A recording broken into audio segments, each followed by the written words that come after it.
Bonjour, morning brief du 7 octobre 2024. Alors, une semaine négative pour la bourse de Tunis, avec un taux index qui a accusé un repli hebdomadaire de 0,81%, réduisant ses gains annuels à 13,23%. Parmi les principaux écarts de la semaine, on a BH Assurance qui monte de 4,49%, et BCI qui prend 4,47%, OneTech qui avance de 3,50%. Pour OneTech, les 18% ont été cédés donc par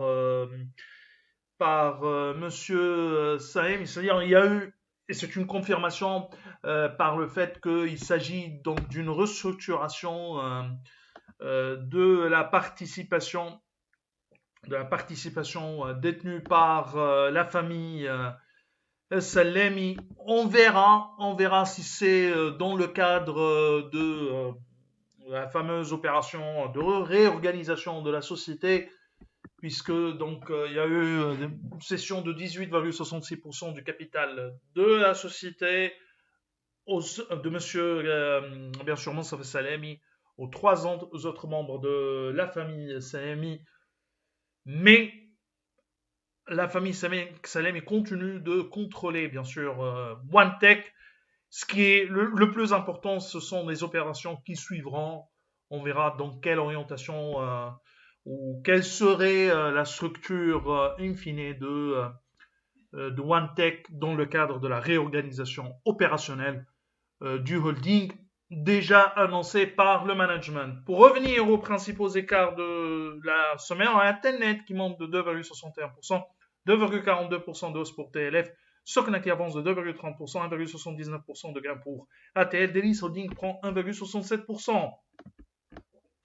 Pour ce qui est des principales baisses de la semaine, on a MG qui recule de 9,20%, 8,33% de perte pour SCB, Monoprix devise de 6,36%, BH Leasing lâche 4,60%, 3,69% de repli pour STB, Assad abandonne 3,03%, 2,80% de perte pour Tijali Leasing, Sifat lâche 2,71%, 2,67% de repli également pour Biat et 2,04% de baisse pour SFBT. Alors on a l'inflation en Tunisie qui se stabilise au-dessous de 7% à fin septembre 2024. L'augmentation de l'indice des prix à la consommation se situe encore à 6,7%.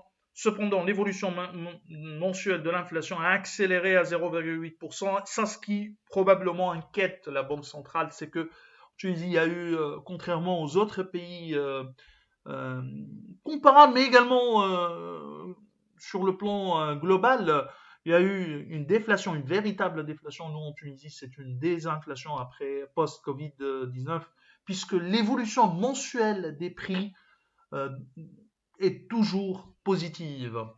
Selon l'INS, le recul de l'inflation est on tient compte essentiellement de l'accélération du rythme annuel de progression des prix du groupe produits alimentaires, et ça c'est un autre problème. Des prix du groupe, donc produits alimentaires, on est à 9,2% contre 8,5% en août 2024, mais également de la décélération de l'inflation des groupes habillement et chaussures et boissons alcoolisées et tabac.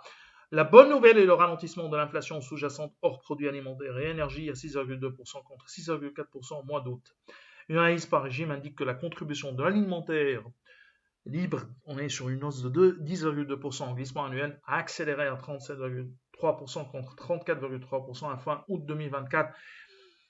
Pour la baisse des taux, il faudra vraisemblablement attendre encore, notamment avec la persistance des risques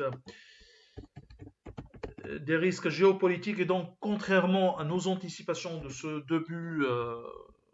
au début de 2024, vraisemblablement la BCT maintiendra une approche monétaire statu quo pour ces 2 derniers mois 2024, puisque avec le fait que les prix n'ont pas réellement baissé, mais ont profité d'un effet de base favorable, il y a la persistance, et la question de la persistance des risques géopolitiques pourrait bien sûr influencer ou impacter le prix du baril, prix du pétrole, mais également de l'énergie d'une manière générale, ce qui bien sûr alimenterait l'inflation